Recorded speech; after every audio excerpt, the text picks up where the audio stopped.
You go to a carnival expecting games, laughter, and maybe a corn dog or two, but sometimes the people running the rides aren't people at all. These are two true horror stories from real people who visited the carnival and never saw the world the same way again.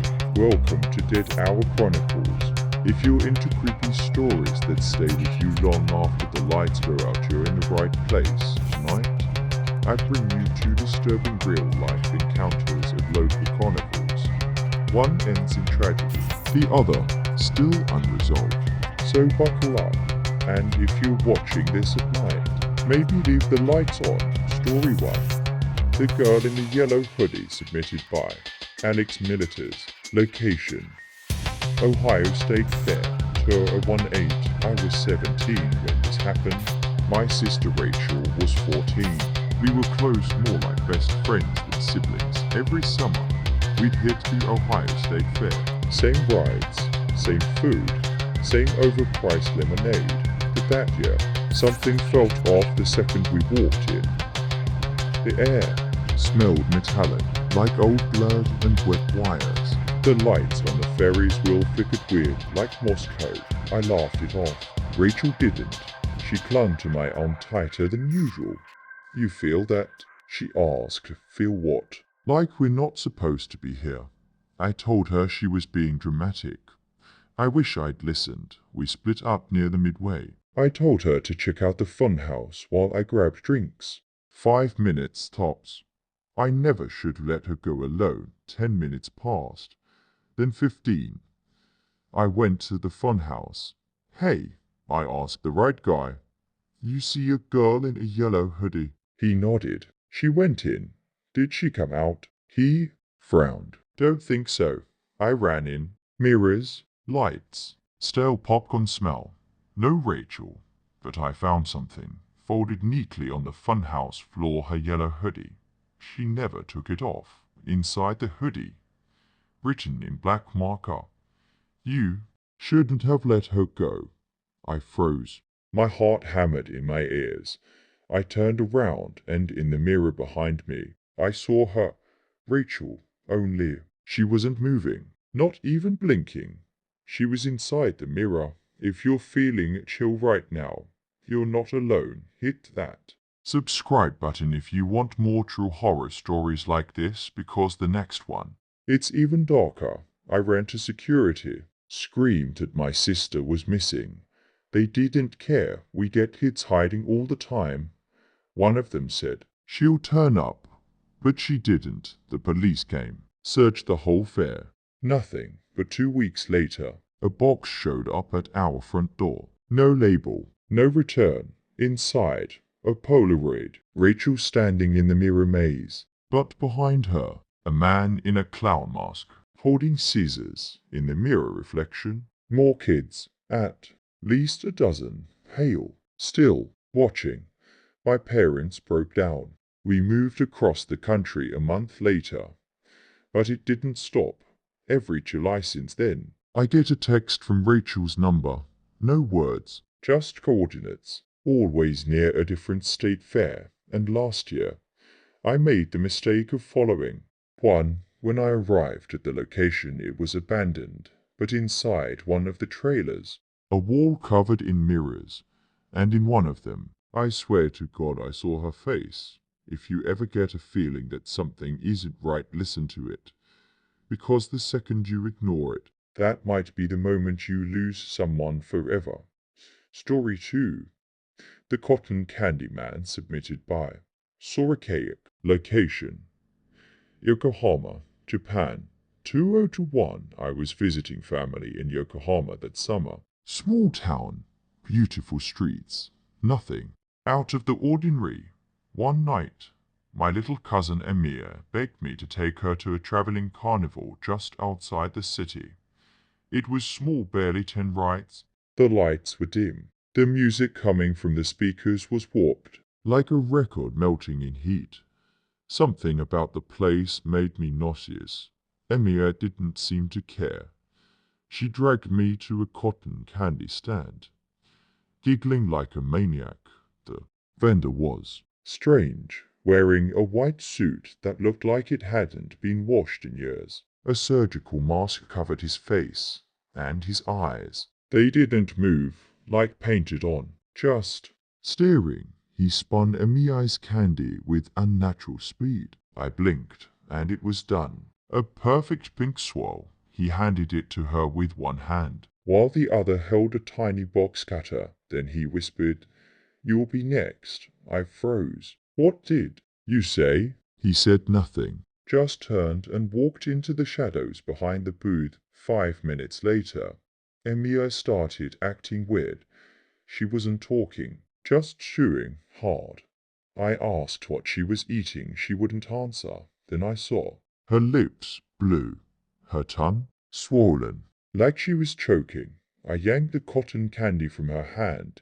It was dripping, sticky and red inside the fluff. I swear to you, there was a tooth. I looked away for 1 second and Emiya was gone.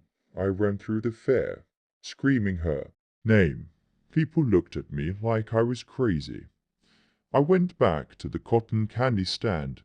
It was gone. No trace. Just a spinning machine humming inside it. Tangled in sugar strands was a lock of Emiya's hair and a note. "Don't worry. You'll taste just as sweet." When I turned to run, the entire fair was frozen. People mid-step. Ice cold. Eyes wide. Like wax figures. And behind me, the vendor. No mask now. Just nothing. His face was blank skin. No eyes. No mouth. Just a stretch of pale horror. Then his voice echoed in my head. Not out loud. "The ones who taste fear are the ripest." I blacked out when I woke up. I was in a hospital bed. My aunt said I collapsed outside the gates. They never found the carnival. Not a single sign of it. No booth. No people. Just grass. But a week later, I got a package. No return address. Inside, a single pink lollipop, and tied inside it was a red ribbon. Emiya's ribbon. I dropped the lollipop. It bounced once on the wooden floor, rolled in a lazy circle, and then stopped, pointing right at my closet. I stood frozen, breath caught in my throat. My aunt was asleep downstairs. The house was dead quiet. Then the closet door creaked open. Nothing, just darkness. I forced myself to walk over, hands trembling. I yanked it open.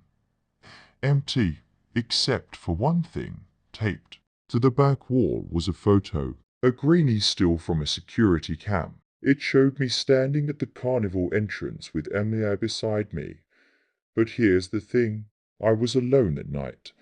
I hadn't told anyone that. But in the photo, Emiya is holding the cotton candy. And behind us, blurred out in the background, was that same vendor. Only now, he had no face at all. Just blank skin. Even worse, in black and white on the back of the photo, in tiny handwriting. "You brought her. You watched her eat. You opened the gate." I didn't sleep the night. I couldn't. The next morning I called the police. They dismissed it as a prank. Kids send weird stuff all the time. Yeah, real funny. Except 2 hours later, I got another package. This time, no candy, just a VHS tape. I don't even own a player, but my uncle did. I dusted it off, plugged it in, shoved the tape inside, and what I saw still haunts me. The footage was old, faded, like a 90 seconds home video. Static lines danced across the screen. The camera panned across a carnival I didn't recognize. Same weird music, same warped lights. Kids wandered aimlessly. But they weren't playing. They looked lost. Some were crying. Others just stood motionless, staring into the camera like they knew. And then I saw Emiya. She was sitting on a bench, face down, chewing something. Her lips were purple. Her eyes looked wrong, hollow, glossy. She looked right at the camera and smiled. But that wasn't the worst part. The camera panned again and zoomed in on one of the tents. The sign above. It said, For those who remember, inside the tent, barely visible in the dark, was me. I was inside, talking to the cotton candy man. But here's the twist, this video was timestamped 2 days before we ever went to the carnival. I dropped the remote. I was never in that tent. I never saw that man before that day, but the video said otherwise. Somehow, I had been there before. Suddenly, everything clicked. The headaches, the weird dreams I'd had for weeks before that night, the DJ view. I thought it was jet lag. Now I wasn't sure I'd ever left the carnival at all. I texted my friend in Tokyo, Ray. He was good with computers. I sent him screenshots, the video, the photo. A minute later, he called me back. His voice was shaking. Jude, where did you get this? I told him. He said, I ran the video through some software. Did you know the file is looping? It's been recorded hundreds of times. I didn't understand. Then he said the most terrifying thing yet. This isn't a recording. It's a live feed a cat I ran, left the house. No idea where I was going. I just knew I had to get away. But as I turned the corner at the end of our street, there it was. A carnival tent, set up on an empty lot. That same faded banner. For those who remember, the inside was pitch black, but something moved. I swear it. I backed away slowly. Then my phone buzzed. Blocked number, text message. Come finish what you started. I turned to run, and there he was. The vendor, standing in the middle of the street. White jumpsuit, mask off, still no face. But this time, he had Emiya's voice. Why did you leave me? I screamed, ran back home, slammed the door. But inside, the house was different. Flickering lights, wallpaper peeling, and the sound of carnival music coming from my bedroom. When I opened my door, it wasn't my room anymore. It was the fun house. Endless mirrors, twisted hallways. Behind me, the door slammed shut. I turned, and every mirror showed a different version of me. Some with Emiya beside me.